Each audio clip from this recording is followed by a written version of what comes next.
Bangla sentence থেকে আমরা কিভাবে টেন্সটাকে চিনব, ট্রান্সলেশন প্লাস টেন্স কিভাবে চিনব। কারণ আমাদের অনেক সময় ট্রান্সলেশন করার প্রয়োজন হয়।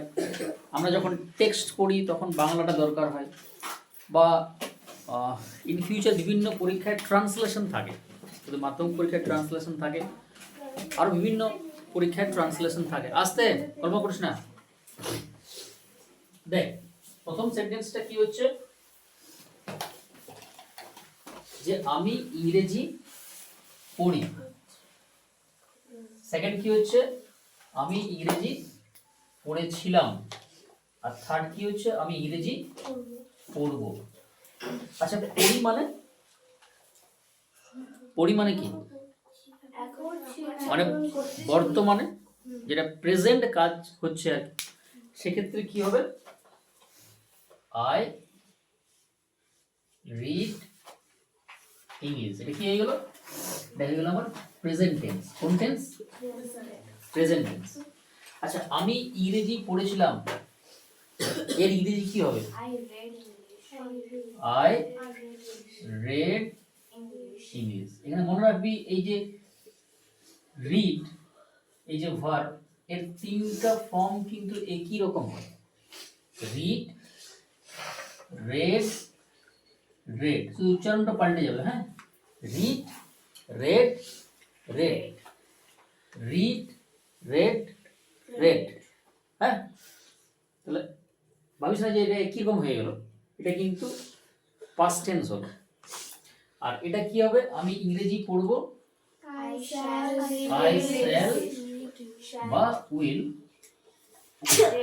তখন কিন্তু রিড, তখন আর রেড নয়, কারণ শ্যাল বা উইলের পরে V1 হয় ইংলিশ। বুঝা গেল? তাহলে এটা কোন টেন্স? প্রেজেন্ট। এটা পাস্ট, এটা ফিউচার। এরপর দেখবে এই তিনটা টেন্সেরই কিন্তু ভাগ আছে অনেকগুলো। কটা করে ভাগ আছে? চারটে করে ভাগ আছে। 3 4 12টা আছে। ইংলিশ গ্রামারে বা ইংলিশে টেন্সকে বলা হয়, বা আমি যেটা বলি টেন্সকে বলা হয় মাদার চ্যাপ্টার। মাদার চ্যাপ্টার মানে কি, যদি টেন্সটা যদি না জানিস ভালো করে, কিছুই করা যাবে না। যেমন দেখবি অঙ্কেতে মাদার চ্যাপ্টারকে পার্সেন্টেজ, শতকরা, দেখবি সব জায়গায় পার্সেন্টেজ থাকে। তুই কোনো দোকানে জিনিস কিনতে যা, এত পার্সেন্ট ছাড়। বই কিনতে যা, 20%, 15% ছাড়। যে কোনো জায়গায় দেখবি ছাড় থাকে। সেল, এই যে হ্যাপি নিউ ইয়ার, অনেক দেখবি সেল চলছে। হ্যাঁ, অশোক দেখবি সেল চলছে, বুঝলে না? ফ্যাক্টরি বাজারে সেল চলছে, মানে কি সেল পার্সেন্টেজ। সেরকম টেন্সের ক্ষেত্রেও কি, মানে ইংলিশের ক্ষেত্রেও কিন্তু তোকে টেন্সটা ভালো করে জানতে হবে। টেন্স জানলে ইংলিশে প্রায় 70 থেকে 80% কাজ সলভ। কিন্তু এই টেন্সটা ভালো করে জানিস, ঠিক আছে? তো এরপর আমরা বিভিন্ন বাংলা সেন্টেন্স তোদেরকে দিচ্ছি, সেগুলো তোরা আমাকে টেন্স বলবি যে কোন টেন্সে আছে। ধর বললাম আমি, সে একটি ছবি আঁকে। বল কোন টেন্সে আছে? প্রেজেন্ট টেন্স তো আছে, মানে প্রেজেন্টের কোন টেন্সে আছে? প্রেজেন্ট চারটা ভাগ আছে তো, সিম্পল প্রেজেন্ট বা present indefinite, present continuous, present perfect আর প্রেজেন্ট পারফেক্ট কন্টিনিউয়াস। তাহলে এটা কোন টেন্সে আছে? Simple present. কি করে বুঝলাম? এই যে আঁকে, তাহলে ইংরেজি কি হবে? হি, বল কি হবে? হি draws a picture.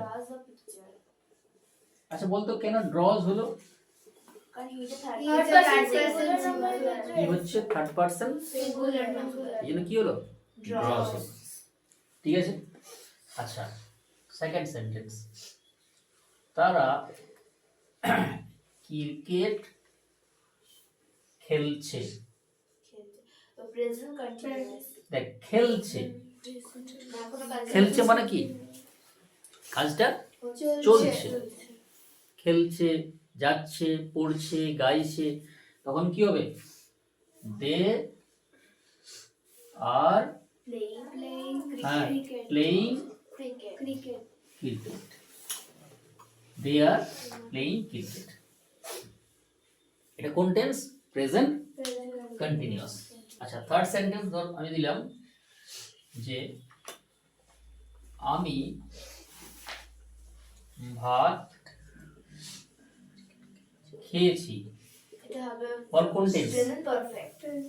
এটা হচ্ছে প্রেজেন্ট পারফেক্ট। কি হবে? Present perfect. I I have eaten rice. Rice. এখান থেকে স্ট্রাকচার গুলো তোরা নিজেরাই বলতে পারবি।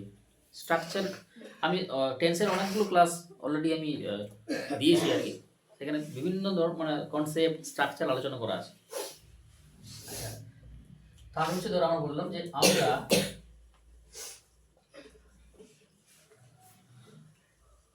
এক ঘন্টা ধরে ইংরেজি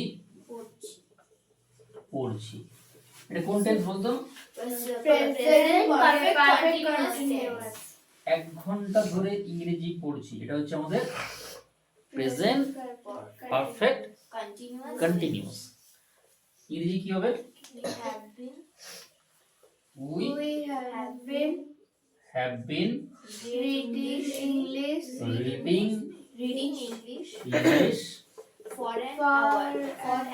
ফর অ্যান আওয়ার। ঠিক আছে? কোন tense? Present perfect continuous tense. দেখ প্রথম বাংলা থেকে বোঝার চেষ্টা করতে পারো প্রত্যেকে। হ্যাঁ, একটা সেন্টেন্স দেখে আমি বুঝতে পারবো। আমি আবারও বলি, কি বললাম? আমি সে একটি ছবি আঁকে। আঁকে মানে কি? বর্তমান, প্রেজেন্ট, তাহলে কি সিম্পল প্রেজেন্ট টেন্স।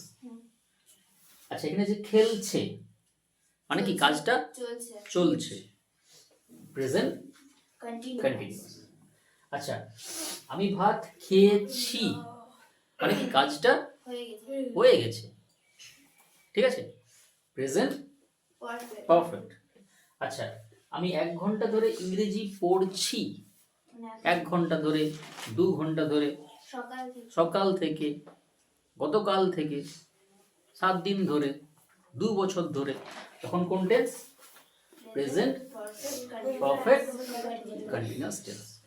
এরপর তোদেরকে আমি কয়েকটা সেন্টেন্স দিচ্ছি বাংলাতে, তোরা টেন্সটাকে মানে প্রত্যেকে নিজে নিজে টেন্সটাকে বলবি।